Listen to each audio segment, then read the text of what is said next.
औज़ु बिल्लाहिस्समीउल अलीम मिनश शैतानिर रजीम। बिस्मिल्लाहिर रहमानिर रहीम। अल्हम्दुलिल्लाहिल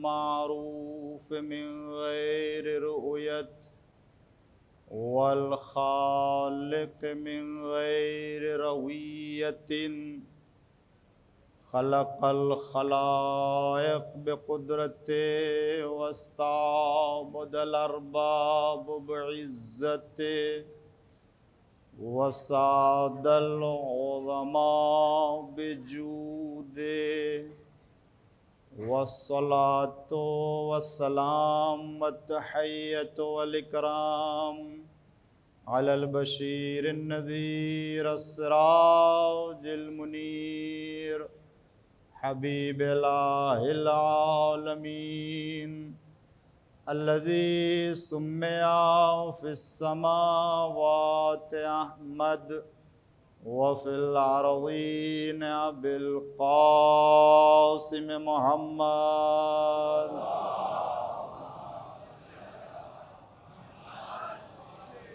वअला आलिहि तय्यबीन अत्ताहिरीन अल-मासूमीन अल-मअलूमीन अल-मुंतखबीन अल-मुंतजबीन अल-गुर्रिल मयामीन अल्लज़ीना अज़हबल्लाहु अन्हुमुर रिज्सा व तह्हरहुम तत्हीरा।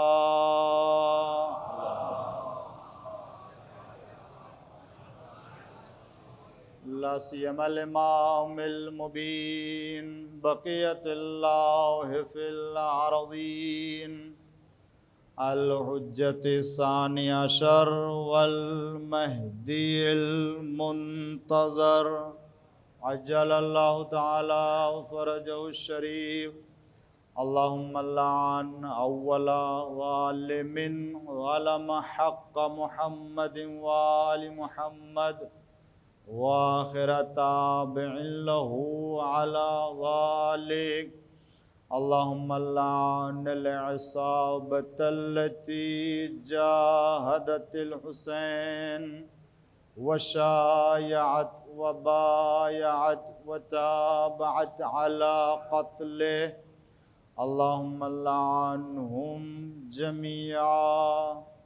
अम्मा बाद फ़क़द क़ालल्लाहुल हकीम फ़ी क़ुरानिल करीम व क़ौलुहुल हक़। बिस्मिल्लाहिर रहमानिर रहीम। ज़ालिका वमन युअज़्ज़िम शाइरल्लाह फ़इन्नहा मिन तक़वल क़ुलूब। सल्लल्लाहु पढ़ दीजिए मोहम्मद वाले मोहम्मद पर।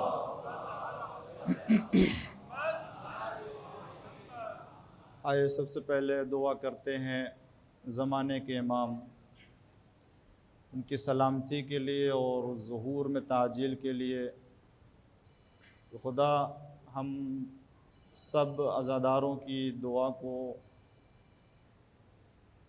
खून हुसैन के इंतकाम लेने वाले के ज़ुहूर में ताजील के लिए कबूल फ़रमाए।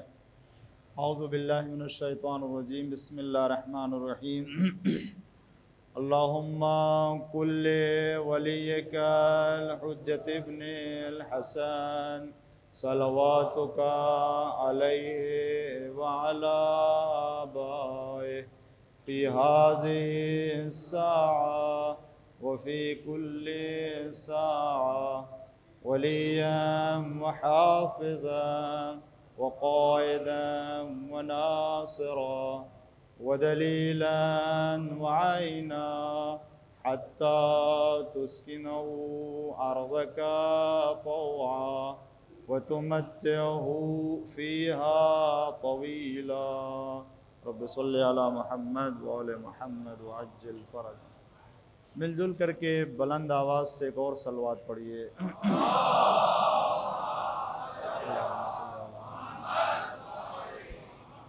सूरह हज की आय करीमा ज़ालिका वमन युअज़्ज़िम शाइर अल्लाह, बात यह है कि जो भी शाइर इलाही की ताज़ीम करेगा वो उसके तक़वे का हिस्सा और दिल के खौफ इलाही की निशानी है। वो तमाम चीज़ें कि जो याद खुदा दिलाएं शाइर इलाही है। अज़ादारी इमाम हुसैन से मुताल्लिक़ वो तमाम मरासिम के जिनसे इंसान गुनाहों से दूर होता है और खुदा के हुक्म से करीब होता है, वो सब शायर इलाही में शामिल है। हम अज़ादारी करते ही इसीलिए हैं ताकि खुदा का तक़र्रुब हासिल हो। खुदा के क़ुर्बत के लिए अज़ादारी इमाम हुसैन अलैहिस्सलाम क़ुर्बत परवरदिगार में से जहाँ बहुत से असबाब और बहुत से वसाइल पाए जाते हैं, उन तमाम वसाइल में सबसे बेहतरीन वसीला तक़र्रुब खुदा का अज़ादारी सैयदुश्शुहदा इमाम हुसैन अलैहिस्सलाम है।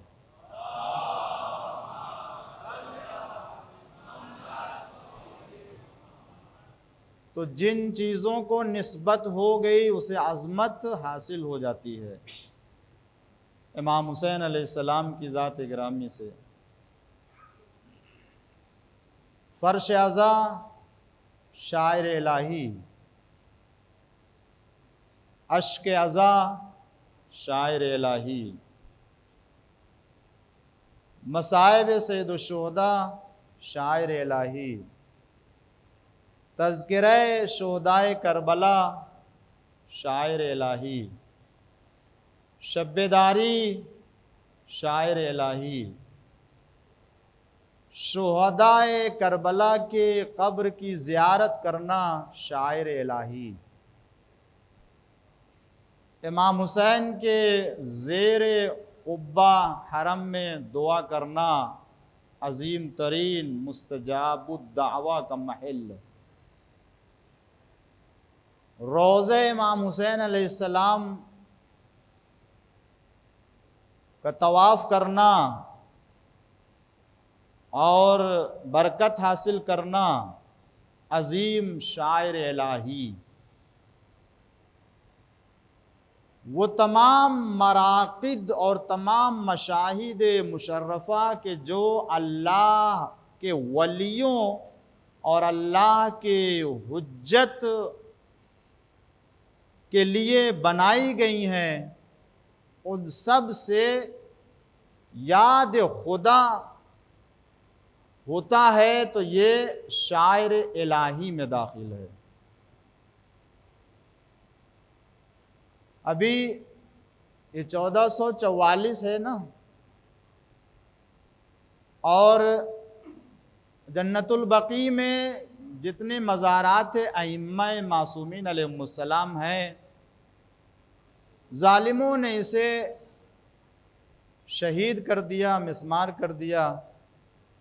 ये तारीख़ अभी इस साल 100 साल मुकम्मल होंगे। ये अइम्मे मासूमीन के मज़ारात मुक़द्दसा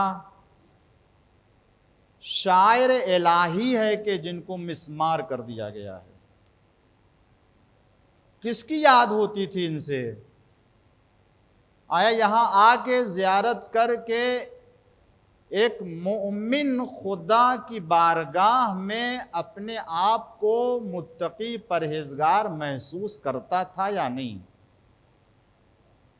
जो तक़वा इलाही महसूस करे और इनके मज़ार पे आके अपनी रूह को ताज़गी अता करे और अपने ईमान को मज़ीद मारिफत अता करे, इस्तेहकाम अता करे, खुदा की याद करे और खुदा का कुर्ब हासिल करे, तो ये शायर इलाही में है, इसे बिदअत नहीं कहते हैं, नहीं इसे शिर्क कह सकते हैं।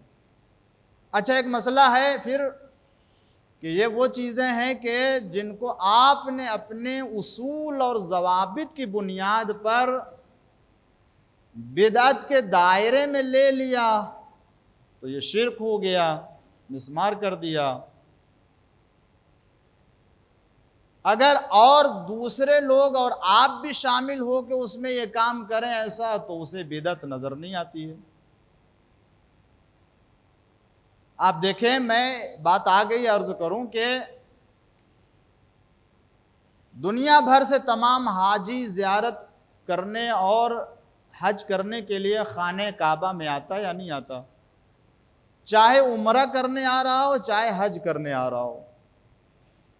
अहम तरीन अरकान में से एक रुकन है खाने काबा का तवाफ करना, तवाफ खाने काबा। किसी हाजी का न हज मुकम्मल हो सकता है, न किसी उम्रा करने वाले का उम्रा मुकम्मल हो सकता है जब तक कि खाने काबा का तवाफ नहीं करेगा। तो वो जो चाहता हूं अजीजों, अहम तरीन रुकन है। अगर कोई भूल जाए या अगर कोई छोड़ दे, ना अंजाम दे, तो उसका हज नामुकम्मल। अच्छा, जब तवाफ करता है तो कहां से करता है और कहां जाता है?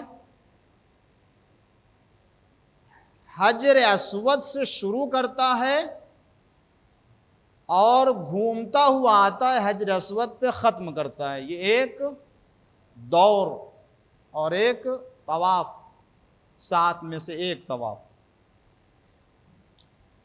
शुरू तो किया मगर गया कहां कहां, यह गौर किया किसी ने अब तक? तवाफ हजर अस्वद से शुरू किया, वहां आके खत्म किया, बीच में क्या क्या हुए ये कोई गौर ही नहीं करता। आप देखें कि जब वो हजर अस्वद से आगे बढ़ता है तो हिजर इस्माइल है, हिजर इस्माइल जो यू की तरह से दीवार है, उसको अपने तवाफ में शामिल करना है। और बीच में भी एक रास्ता है पर नाले के नीचे, अगर कोई शॉर्टकट से जाना चाहे तो चला तो जाएगा मगर उसका तवाफ होगा नहीं। और ये हमारे यहां नहीं, तमाम मसलक में है ये, तो कोई वहां से ना जाए, उसे तवाफ में उस दीवार को भी शामिल करना है, तब उसका तवाफ मुकम्मल होगा, वरना तवाफ नहीं कहा जाएगा। अच्छा, ये हिजर इस्माइल है क्या चीज? ये जगह जो अंदर थोड़ी सी रहती है दीवार के बीच में अंदर, यह है क्या? ये मालूम है यहां जनाब इस्माइल की कब्र है,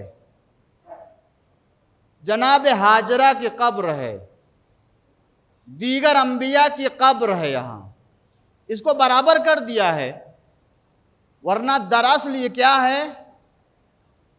ये कई नबियों की कब्र है कि जिसको दीवार उठा के उसे अंदर कर दिया है, और उसे अब हाजी के लिए ज़रूरी है कि खाने काबा के तवाफ के साथ इसे भी तवाफ में शामिल करे। उसका तवाफ नामुकम्मल होगा जब तक कि वो इस दीवार को अपने तवाफ में शामिल न कर ले। कोई भी हाजी हो, किसी भी मसलक का हो, उसे करना ही करना है। हम अगर जन्नतुल बकी जाएं, करबला जाएं, नजफ जाएं, मशहद जाएं और कब्र मासूम पे जाके एहतराम करें और उनके बारगाह में हाज़री दें, तो कहें यह हाज़री बिदअत है। और आप खाने काबा के साथ कब्रस्तान का तवाफ करें, यह कब्रस्तान ही तो है और क्या है, खाने काबा तो नहीं है। हिजर इस्माइल न खाने काबा है और न ही ये कोई ऐसा रुकन, मगर कहा कि खाने काबा से इसको मिला के तवाफ किया जाए।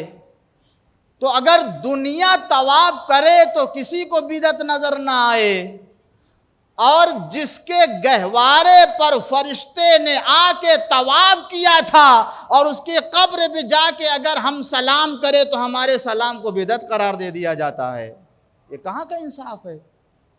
ये कौन सा इंसाफ है कि जिसको हमारे लिए और दूसरों के लिए रवा रखा गया है? तो ये आने वाले दिनों में कि जो 1444 में इन्हिदाम जन्नतुल बकी के 100 साल, इसे तमाम मोमिनीन इस तरह से मनाएं इस सानहे को कि इसलिए कि हक़ है वाक़ई हमारे ऊपर, हमारे अहद में, हमारे दौर में अइम्मे मासूमीन अलैहिमुस्सलाम के मज़ारात को ढाया गया। खुदा लानत करे जिन लोगों ने ये काम किया, और परवरदिगार आलम वो तमाम असबाब जल्दी फ़राहम करे कि जिससे तामीर कब्र जन्नतुल बकी हो सके। एक सलवात पढ़ दीजिए बावाज़ बुलंद आप हज़रात।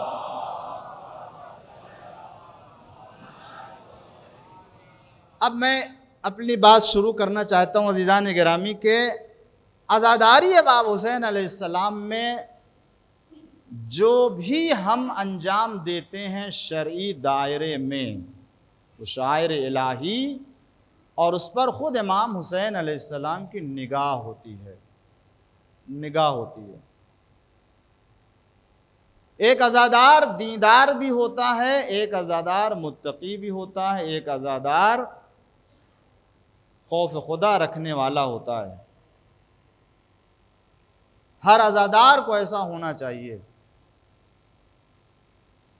मगर कुछ बातें हैं जो एक गलत फहमी के उन्वान से फैला दी गई हैं या फैल गई है, मुझे नहीं मालूम। कहने लगे कि जनाब ये नमाज नहीं पढ़ते, रोज़ा नहीं रखते, नमाज के अहकाम नहीं मालूम और रोज़ा रखने का तरीक़ा नहीं मालूम, या पढ़ते नहीं, और पढ़ते हैं तो गलत पढ़ते हैं जिससे बातिल हो जाती है। ऐसे लोगों की आज़ादारी अल्लाह की बारगाह में कबूल नहीं है। अच्छा, नमाज नहीं पढ़ते, आज़ादारी करते तो इनकी आज़ादारी कबूल नहीं होगी। अच्छा, मैं आपसे दरियाफ्त करूं, आप झूठ बोलते जाएं और नमाज पढ़ते रहें तो आपकी नमाज कबूल हो जाएगी? झूठ पर झूठ बोलें और नमाज पढ़ें तो ये नमाज अल्लाह की बारगाह में कबूल हो जाएगी? कहा नहीं, वो तो वल्लाहु गफूरुर रहीम है ना, अल्लाह जो है वो माफ़ करने वाला है, मेहरबान है। तो अच्छा, आपके लिए खुदा मेहरबान हो जाता है। जब आप झूठ बोले और नमाज पढ़ें तो झूठ माफ़ कर देगा और नमाज कबूल कर लेगा, इसलिए कि अल्लाह आपके लिए मेहरबान है। और अगर किसी से नमाज छूट जाए और वो आज़ादारी करे तो अल्लाह उसके लिए जब्बार और कहार हो जाता है, तो उसकी आज़ादारी को अल्लाह कबूल नहीं करेगा। ये कहाँ का इंसाफ है? कह लेकिन नहीं, नामे आमाल में हमारी जितनी भी मासियतें हैं वो होंगी, हमारा झूठ बोलना भी होगा और हमारी नमाज भी होगी। झूठ बोलने का हिसाब अलग होगा और नमाज पढ़ने का हिसाब अलग होगा। तो बंदा परवर, यही तो मैं भी कह रहा हूँ, जो नमाज नहीं पढ़ता उसका हिसाब अलग होगा, जो आज़ादारी करता है उसका हिसाब अलग होगा। अगर कोई नमाज नहीं पढ़ता तो उसकी आज़ादारी के ऊपर क्यों हर्फ लगाया जाता है कि उसकी आज़ादारी कबूल नहीं होगी? नमाज न पढ़ने का अजाब अलग मिलेगा, आज़ादारी का जो अज्र है उसे अलग अता किया जाएगा। एक सलवात पढ़ दीजिए मोहम्मद वाले मोहम्मद।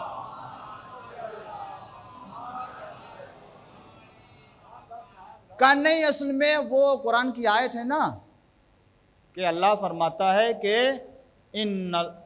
कि इन्नमा यतक़ब्बलल्लाहु मिनल मुत्तक़ीन, अल्लाह मुत्तक़ीन से आमाल कबूल करता है,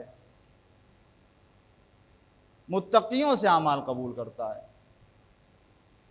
तो ठीक है, मुत्तक़ियों से कबूल करता है, तो मुत्तक़ियों की जब लिस्ट बनेगी तो उसमें किसी तरह कोई पार्टी बाजी नहीं होनी चाहिए कि अगर नमाज न पढ़ने वाला मुत्तक़ी नहीं है तो झूठ बोलने वाला भी मुत्तक़ी नहीं है, चोरी करने वाला भी मुत्तक़ीन की लिस्ट में नहीं आएगा, गीबत करने वाला भी मुत्तक़ीन की लिस्ट में नहीं आएगा, दूसरे के माल की तरफ हाथ बढ़ाने वाला भी मुत्तक़ीन की लिस्ट में नहीं आएगा, इल्ज़ाम लगाने वाला भी मुत्तक़ीन की लिस्ट में नहीं आएगा। ये सबका हिसाब किताब अलग है।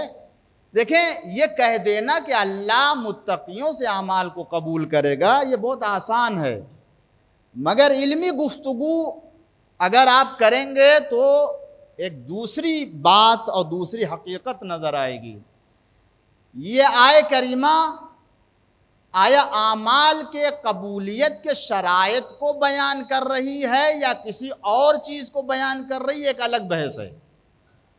यह अलग बहस होगी कि इबादत के कबूलियत के शराइत क्या हैं, तक़वा है या क्या है। लेकिन कम से कम इस आयत का पस मंज़र तो देख लिया होता कि इस आयत का पस मंज़र क्या है। सूरह मायदा की 27 और 28वीं आयत है ये आयत दास्तान हाबील और काबिल को बयान कर रही है। इरशाद होता है कि वत्लु अलैहिम नबा इब्ने आदमा बिल हक, ऐ पैगंबर आदम के दो बेटों की वाक़े को, खबर को हक के साथ बता दीजिए, तिलावत कर दीजिए कि इज़ क़र्रबा क़ुरबानन, कि जब दोनों ने, हाबील और काबिल ने, दोनों ने अल्लाह की बारगाह में कुर्बानी पेश की तो फतुकुब्बिला मिन अहदिहिमा, तो दो में से एक की कुर्बानी को अल्लाह ने कबूल किया, वलम युतकब्बल मिनल आखर, अल्लाह ने दूसरे की कुर्बानी कबूल नहीं की। तो जब कबूल नहीं की तो काला, काबिल ने कहा लक़्तुलन्नका, मैं तो तुम्हें जरूर जरूर कत्ल कर दूंगा। काला, तो हाबील ने कहा इन्नमा यतक़ब्बलल्लाहु मिनल मुत्तक़ीन, अल्लाह मुत्तक़ियों से आमाल को कबूल करता है। ये बात है इतनी।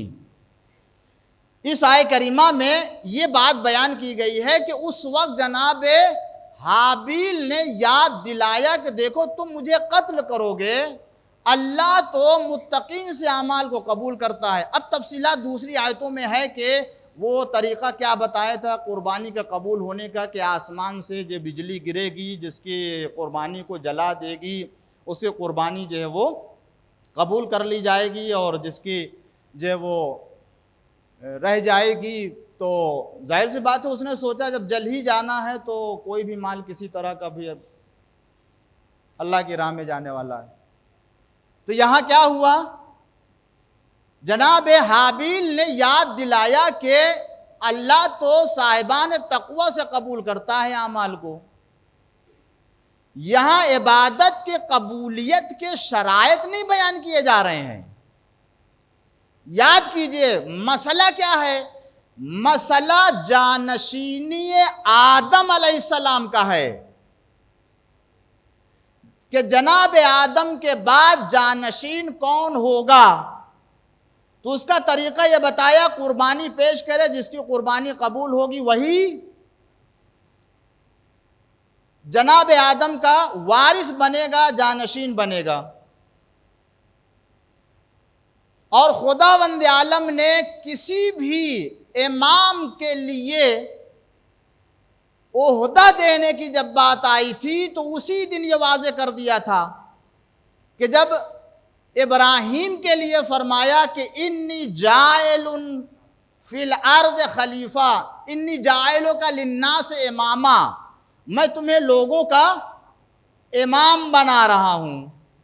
तो काला वमिन दुर्रियती, मेरी ज़ुर्रियत में, काला ला यनालु अहदी ज़ालिमीन, मेरा ओहदा जालिमों को नहीं मिलेगा। ये पहले ही तय हो गया था कि मनसब इमामत किसी जालिम को नहीं मिलने वाला। दास्तान हाबिल और काबिल में मसला इमामत का है, मसला जानशीनी आदम का है। लिहाजा जब उनकी कुर्बानी कबूल कर ली गई तो काबिल ने क्या कहा, लक़्तुलन्न का, मैं आपको कत्ल कर दूंगा। तो काला हाबिल ने कहा कि अल्लाह ने तो कहा है किसी मनसब इमामत को जालिम तक नहीं पहुंचने देगा। इन्नमा यतक़ब्बलुल्लाहु मिनल मुत्तक़ीन, यानी किसी जालिम को ओहदा नहीं मिलने वाला है। ये शरायत मनसब इमामत है कि जो बयान किया जा रहा है कि जो जालिम होगा उसे कभी भी नुमाइंदे परवरदिगार नहीं बनाया जा सकता है। एक सलवात पढ़ दीजिए मोहम्मद वाले मोहम्मद पर। एक और सलवात पढ़ दीजिए मोहम्मद वाले मोहम्मद पर।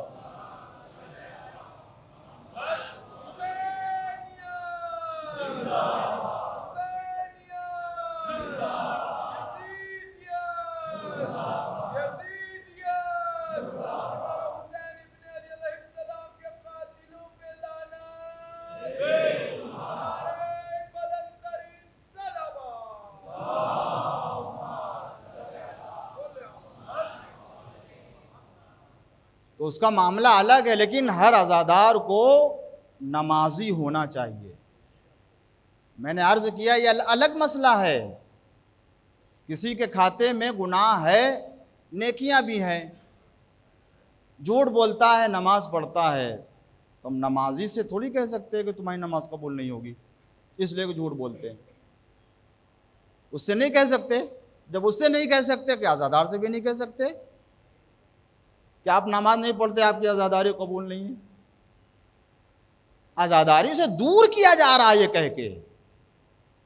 खुदा की कसम, जो आज़ादार होता है ना वो सच्चा नमाजी होता है, वो सच्चा मुत्तकी होता है। इसलिए कि एक आज़ादार शायर इलाही की जब ताज़ीम करता है तो ये उसके तक़वे की निशानी होती है। गोया आज़ादार मुत्तकी भी है, दीदार भी है। शर्त यह कि वाकई मोहब्बत हुसैन में आज़ादारी की जाए। एक सलवा पढ़ दीजिए मोहम्मद वाले मोहम्मद पर। एक और सलवात पढ़ दीजिए मोहम्मद वाले मोहम्मद पर। अच्छा, इसको मुकम्मल कर दें तो आगे बढ़े। फिर लक़्तुलन्न का, मैं तुम्हें कत्ल कर दूंगा, ज़रूर ज़रूर। तो आखिरकार कत्ल कर दिया। जनाब हाबिल को काबिल ने कत्ल कर दिया। सबसे पहला कत्ल और सबसे पहली बुराई हसद। हाबिल गिरफ्तार हसद हो गए। अच्छा, भाई ने भाई को कत्ल कर दिया, मगर अब कैसे उनको दफनाया जाए, क्या करे, एक अलग मसला। ये भी शैतान का एक हरबा है कि बुराई करवा लेता है और उसके बाद खुद ही उसको ये नहीं बताता कि अब क्या करें। अल्लाह ने जो है वो गुराब को एक परिंदा भेजा और देखा, उसको दफन किया। तो लेकिन इधर क्या हुआ, जनाब आदम के नज़दीक जनाब हाबिल महबूब थे और उनकी कुर्बानी कबूल हो गई, तो उनको मालूम था कि ये जानशीन है। तो जनाब आदम मोहब्बत करते थे अपने बेटे से। जब उनको पता चला कि हाबिल को कत्ल कर दिया गया है तो पूछा किसने कत्ल किया। अभी तफसीलात आप तफसीर में देखें और रिवायतों में कि जब पहले तो ढूंढा कहाँ है, जनाब हाबिल तलाश किया, पूछा कहाँ, किसने मारा, किसने कत्ल किया। तो रिवायत बताती जो सबसे पहला रद्द अमल जनाब आदम का हुआ है जो सबसे पहला रद्द अमल आया है वो ये कि उन्होंने कहा खुदा लानत करे काबिल के ऊपर कि उसने हाबिल को कत्ल कर दिया। और जब सुना मेरे बेटे को मारा, कत्ल कर दिया, तो गिरिया किया, रोए जनाब आदम अलैहिस्सलाम कि हाय हाबिल को मेरे कत्ल कर दिया। जनाब आदम अलैहिस्सलाम रोए। अजीजों और दोस्तों, ये तारीख है। और सबसे पहले कत्ल पर, सबसे पहले दुनिया में जिस कातिल के ऊपर लानत भेजी है वो जनाब आदम है। और सबसे पहले मजलूम के ऊपर, सबसे पहले इंसान ने इस दुनिया में अगर गिरिया किया है तो जनाब आदम ने गिरिया किया है। मसला हुसैन की आजादारी में अंबिया का गिरिया करना नहीं है, मसला इंसानियत का है कि जब तक आदमियत बाकी रहेगी, जब तक इंसानियत इस दुनिया में बाकी, इसलिए कि ये आदम रो नहीं रहे हैं बल्कि इंसानी फितरत में मजलूम के ऊपर आंसू बहाने की तबीयत और फितरत को कायम कर रहे हैं कि जब तक आदमियत रहेगी कातिल पर लानत भेजा जाएगा और मजलूम पर आंसू बहाया जाएगा।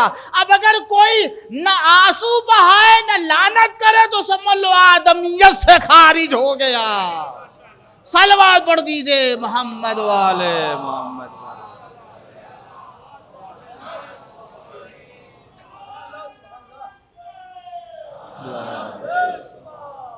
एक और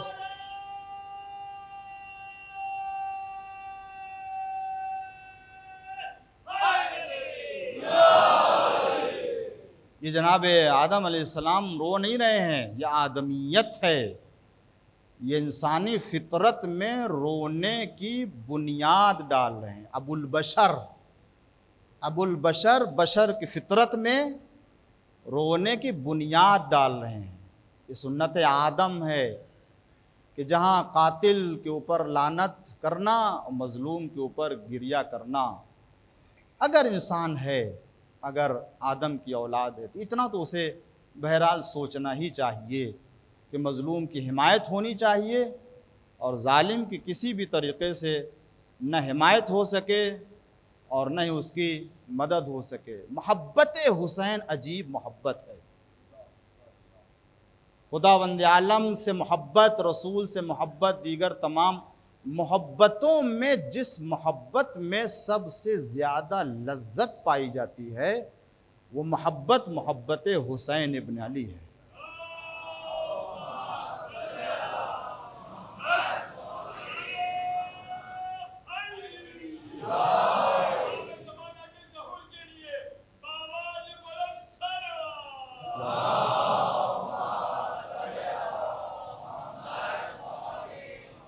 यह मोहब्बत ही का असर है और ये इमाम हुसैन की मोहब्बत ही की कशिश है कि जो मुहर्रम में हर एक को, चाहे वो दुनिया में जिस गोशे में हो, इमाम बाड़ों में खींच के लेके आ जाती है। ये मोहब्बत है। कोई है जो शहर में अपने गांव चला जाता है, कोई है जो कहीं मुल्क में वो मुल्क से आ जाता है दूसरे।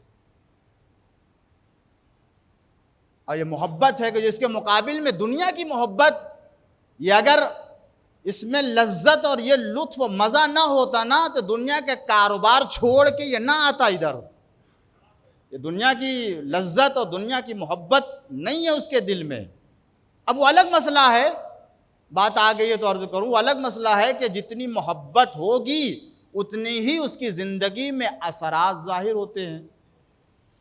किसी के दिल में एक मोहब्बत है तो 10 दिन तक वो राह रास्त के ऊपर रहता है।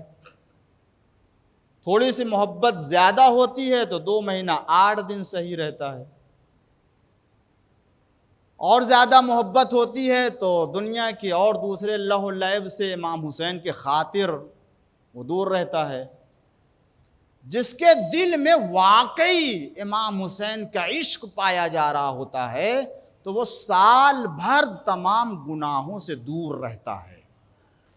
इसलिए कि इस मोहब्बत में जो रूहानियत पाई जाती है और जो मज़ा मिलता है ना वो किसी और चीज़ में नहीं। इसीलिए हमेशा ज़िक्र इमाम हुसैन अलैहिस्सलाम करना चाहिए, हमेशा तज़किर इमाम हुसैन करना चाहिए, सिर्फ मजलिसों में नहीं, घरों में भी करना चाहिए। घर में बैठ जाएं, खुद बैठ जाएं, बैठ के बच्चों के सामने करबला का वाक़या, किसी भी शहीद का वाक़या, 2 जुमले, 1 जुमला भी अगर मुसीबत इमाम हुसैन बयान करेंगे ना तो ये घर की बरकत के लिए भी बेहतर। इमाम हुसैन की आज़मत बहुत बुज़ुर्ग, बहुत अजीम है। तो जो अज़ादार होता है वो इमाम हुसैन अलैहिस्सलाम के रास्ते पर चलता है, नक्श कदम पर चलता है। अल्लाह ने हमें ऐसी अजीम हस्तियां दी हैं करबला से कि इनकी कोई नज़ीर कायनात में नहीं पाई जाती है, कोई नज़ीर कायनात में नहीं। मैंने शायद पहली मजलिस में या किस मजलिस में अर्ज़ किया था कि अस्हाब इमाम हुसैन अलैहिस्सलाम का किरदार इतना बुलंद है कि इंसान उसी को दर्क नहीं कर सकता। इमाम हुसैन की अज़मत को दर्क करना तो बहुत अजीम है, बहुत हैरत की, इंसान मुमकिन नहीं है उसके लिए कि इमाम हुसैन की अज़मत और मंजिलतों को दर्क कर सके। अस्हाब हुसैन को समझ ले कि इमाम की अज़मत और इमाम की मंजिलत क्या है, उसके बाद अंदाज़ा होगा कि अस्हाब इमाम हुसैन अलैहिस्सलाम ने जो कारनामा अंजाम दिया है करबला में, वो कितना बड़ा कारनामा अंजाम दिया है। मासूम इमाम कौन है मालूम? मासूम इमाम किसे कहते हैं? अगर तमाम फ़ुक़हाए शिया की पूरी ज़िंदगी, जितने फ़ुक़हा शिया फ़ुक़हा गुज़रे, मुज्तहिदीन, मुहद्दिसीन, मुतकल्लिमीन, मराजे, बड़े बड़े शेख सदूक अलैहिर्रहमा से लेके कुलैनी रिज़वानुल्लाह ताला अलैह और दीगर तमाम मराजे कदीम जो गुज़रे, उनकी पूरी ज़िंदगी चाहे 80 साल, 100 साल, 90 साल की हो, उनकी पूरी ज़िंदगी, रूहानी ज़िंदगी जो रातों में शबे नमाज शब रोज़ा रख के तक़वा इलाही अख्तियार करके गुजारी है, अल्लाह वाली ज़िंदगी, इन सारी ज़िंदगियों को, सारे फ़ुक़हा की ज़िंदगी को एक पल्ले में रखिए और मासूम इमाम के चलती हुई सांस में से एक सांस को रखिए, एक सांस, एक सांस। तो खुदा की कसम ये एक सांस वाला पल्ला भारी होगा।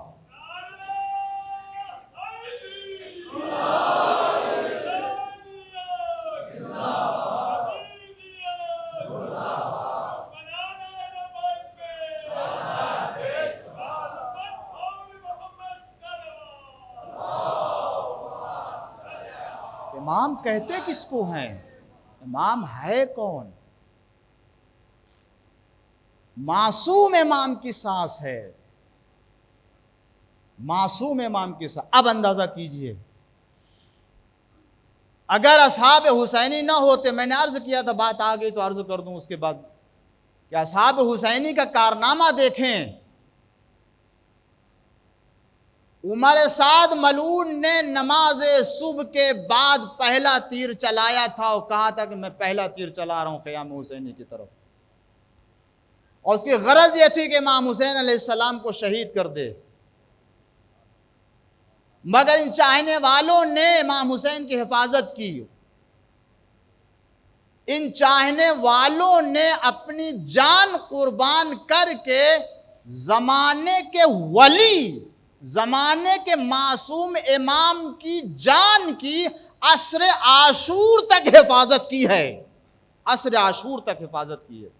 यानी सुबह से लेके असर आशूर तक मासूम इमाम की हयात को टाले रखा, मौत नहीं आने दिया है, मौत नहीं आने दिया है। ये दिफा था असहाब इमाम हुसैन अलैहिस्सलाम का। आप अंदाजा करें कितना अजर है असहाब इमाम हुसैन अलैहिस्सलाम। खुदा की कसम, अगर कोई किसी एक शहीद के किरदार को अपना ले तो आज़ादार दुनिया में भी कामयाब रहेगा, आखिरत में भी कामयाब होगा।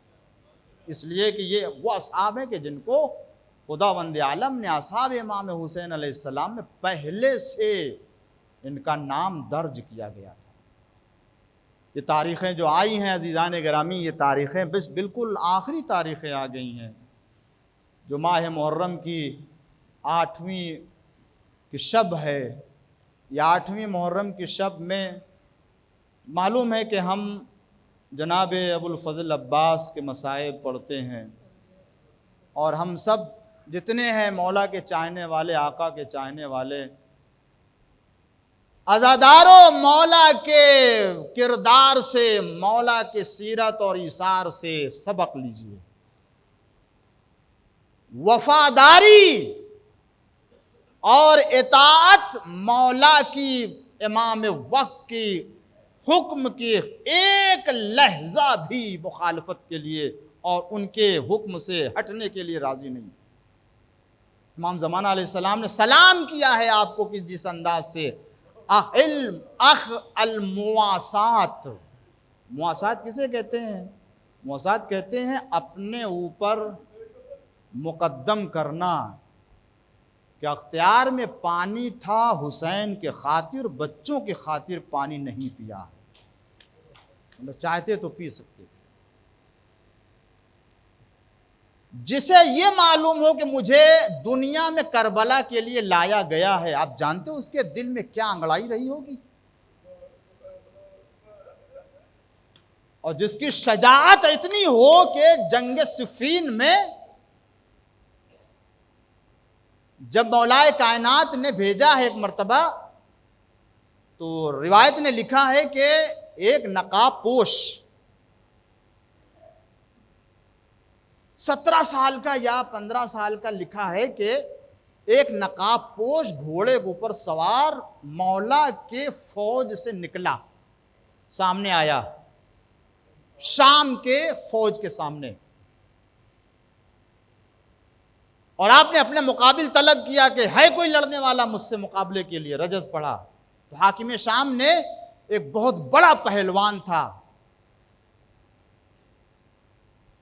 इब्ने शासा, कहा जाओ लड़ने के लिए। तो कहता क्या है कि शाम वाले मुझे 10,000 सिपाहियों के मुकाबिल में मुझे समझते हैं, मैं इतना बड़ा बहादुर हूं।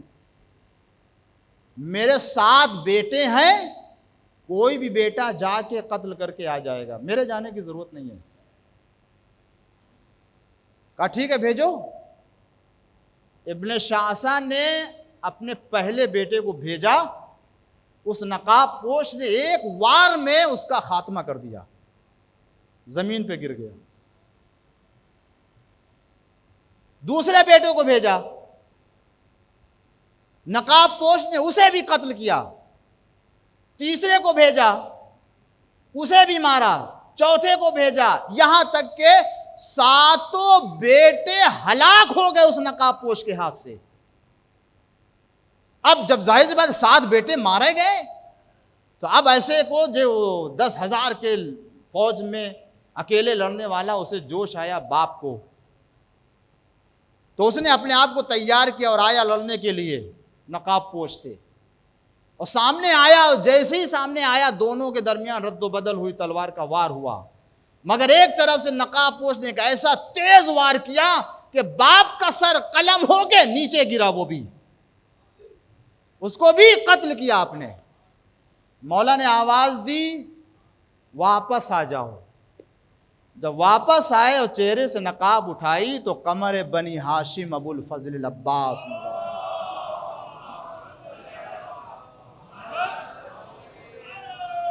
ऐसी फजीलत और ऐसे शजात के मालिक थे जनाब अबुल फजल अब्बास। बाद लोगों ने लिखा है कि जब शब आशूर तलाया खैमे के फिर रहे थे ना, कि देखें तो इसलिए कि अलमदार थे, लश्कर के अलमदार थे, तो ज़हर थे या कौन थे, आगे बढ़े कहे बताने के लिए कि ए कमर बनी हाशिम, आपको मालूम है कि दुनिया में आपको क्यों लाया गया है? रिवायत कहती है कि एक मरतबा शेर ने अंगड़ाई ली और घोड़े की रकाबें टूट गईं। अतुशज्जुनी या ज़ुहैर, ए ज़ुहैर मुझे शजात दिला रहे हो, कल देखना जब रन पड़ेगा तो मैं कैसे हमला करता हूं। और बाज लोगों ने नकल किया है कि जनाब उल फज़ल अब्बास अलैहिस्सलाम अपने जवानाने बनी हाशिम से कहते थे, कल बस रन पड़ेगा तो हम दोनों, अली अकबर तुम ये मैमना संभाल लेना थोड़ी देर के लिए, और मैं सरा और कल बिलश्कर, और मैं थोड़ी देर उधर हमला करके मैं तुम्हारी तरफ आ जाऊंगा, अपने आका को जहमत न दूंगा लड़ने के लिए, अपने आका को जहमत न दूंगा। आप बताएं, जिसके दिल में ये आरजू रही हो, जिसके दिल में ये आरजू तमन्ना रही हो और उसे लड़ने की इजाजत न मिले और वो सारी तमन्नाएं अपने दिल में रखे रहे, जब सब जाने लगे और कुर्बान होने लगे तो मौला आए, सर झुका लिया, आका मुझे भी अब इजाजत दीजिए। रिवायत का फ़िक्रा है कि हुसैन ने का जब जुमला फरमाया कि जिसकी बिना पर अजीब अंदाज था कमर बनी हाशिम का, कहा कि अरे भाई तुम अलमदार हो मेरे फौज के, जब कोई अलमदार मारा जाता है तो लश्कर के हौसले पस्त हो जाते हैं। एक मर्तबा अब्बास ने दाएं देखा बाएं देखा, आका अरे वो लश्कर कहाँ है, आका वो लश्कर कहाँ रह गया है जिसकी अलमदारी। हाँ, अब्बास के सीने में दिल तंगी महसूस कर रहा है, दिल टूट रहा है, क्या करे। एक मर्तबा सोचा कि चले उस खैमे में जहाँ से इजाज़त मिली थी और दूसरों को वहाँ से मिलेगी। जैसी खैमे की तरफ बढ़े, बच्चों की आवाज़ आई, अलतश अलतश। जानते अजीजों, 4 तारीख से बंदिश आब हो गई है, 7 तारीख को पानी ख़त्म हो गया है। और बाज़ रिवायत ये बताती है कि और ये बच्चों की अलतश की आवाज़ तो जनाब उल फज़ल अब्बास के लिए बहुत ज़्यादा तकलीफ दे थी ही। कल मैं एक रिवायत पढ़ रहा था इस सिलसिले में, वो हालत जनाब उल फज़ल अब्बास को बहुत ज़्यादा सता रही थी। कौन सी हालत? कि वो खैमा के जिसमें पानी की मशकें रखी हुई थी। आप जानते हैं कि जहाँ पानी रखा जाता है ना, वहाँ बहरहाल कोई ठंडक थोड़ी सी वहाँ ज़मीन पे बाकी रहती। क्या देखा अबुल फज़ल अब्बास ने कि ये सारे बच्चे जाके उस खैमे में अपने शिकम को ज़मीन से लगाए हुए हैं, ताकि थोड़ी सी बुरूदत मिल जाए। एक मर्तबा आए, आका मुझे पानी लाने की इजाजत दे दी जाए।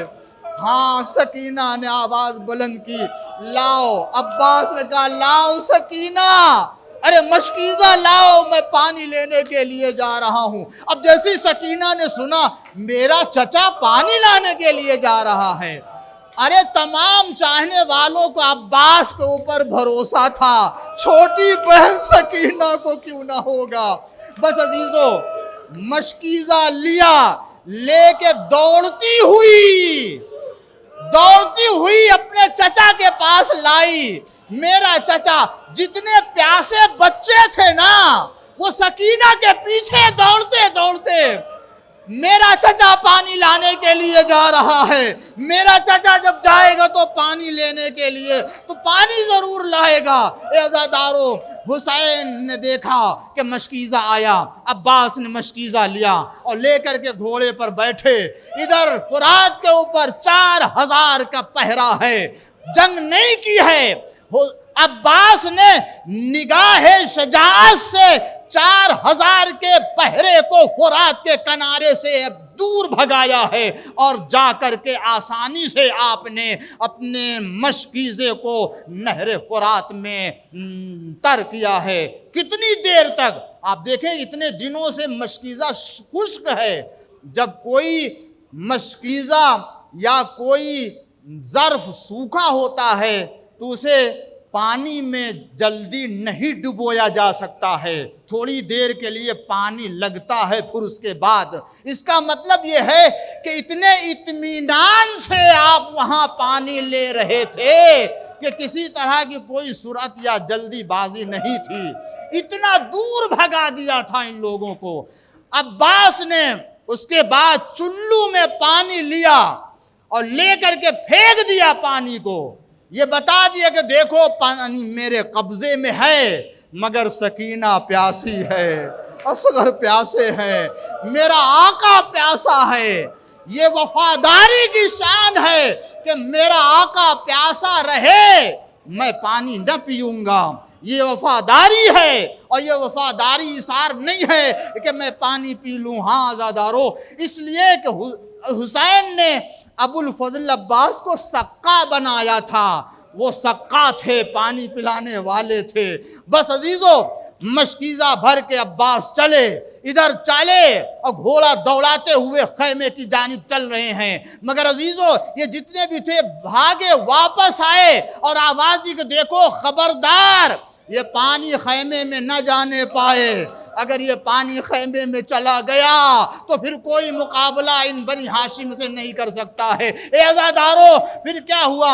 ये जालिम जो खजूर के दरख्त के पीछे छिपे हुए थे, इसने बढ़ करके एक मर्तबा एक वार किया। अब्बास का शाना कलम हुआ।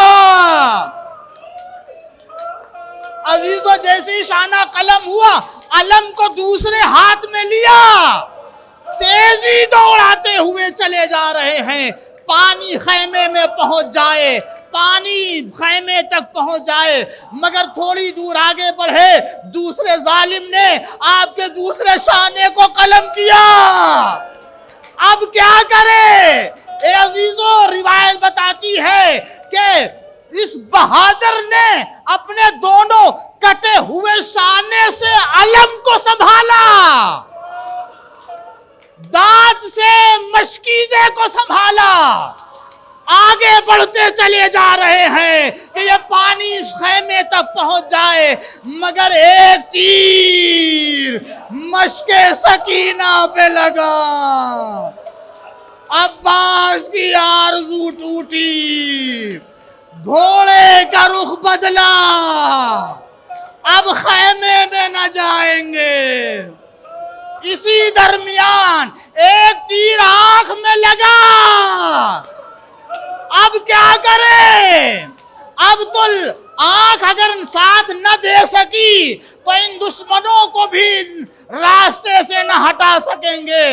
मगर अजीजों, अब क्या करें? इसी वजह से किसी के लिए कहा था कि तुम अबुल फजल अब्बास के मसाइब नहीं पढ़ते हो। कहा नहीं, हम पढ़ते तो हैं। कहा नहीं, क्या तुम नहीं जानते हो कि जब कोई बुलंदी से गिरता है, जब कोई बुलंदी से गिरता है, अज़ादारों, आप भी महसूस करते हैं, मैं भी महसूस करता हूं, बदन में कहीं पर भी कांटा भी चुभ जाता है तो पहले हाथ बढ़ता है, सबसे पहले हाथ बढ़ता है। हाय, दोनों शाने कलम हो चुके हैं, आंख में तीर लगा हुआ है, कैसे ये शेर निकाले? रिवायत बताती है एक मर्तबा अब्बास वफा ने चाहा कि जानू से तीर को दबाए और उसके बाद तीर आंखों से निकाल लिया जाए, मगर जैसे ही सर झुकाया आहनी गुर्ज लगा। अब्बास और आगे जमीन पर आए, आका मदद के लिए आइए, गुलाम की खबर लीजिए। हुसैन दौड़ा दौड़ाते हुए अब्बास के करीब आए। ए भाई, अलान इनका सारा ज़हरी, मेरी कमर टूट गई। ए अब्बास, बस अजीज़ो अल्लाह इन आवाज़ों के ऊपर रहम करे, खुदा किसी गम में न रुलाए। जितना रो सकते हैं अबुल फजल अब्बास के मसाइब में रोना अल्लाह को पसंद है, हुसैन को पसंद है। हाँ ज़ादारो, अब क्या वसीयत की है। कितना गैरतदार बनी हाशिम का जवान था। सकीना से वादा किया है पानी लाने के लिए, लिहाजा आका मेरी लाश को खैमे में ना ले जाइएगा, मेरी लाश को खैमे में ना ले जाइएगा। वसीयत, खून साफ किया और उसके बाद चाहा के जानू पर उठा के सर को रखे। अब्बास ने हटा लिया, फिर दोबारा चाहा रखे, फिर हटा लिया। 2-3 मरतबा जब हुआ तो हुसैन ने फरमाया, भाई लगता है देर से आने का ख्याल है।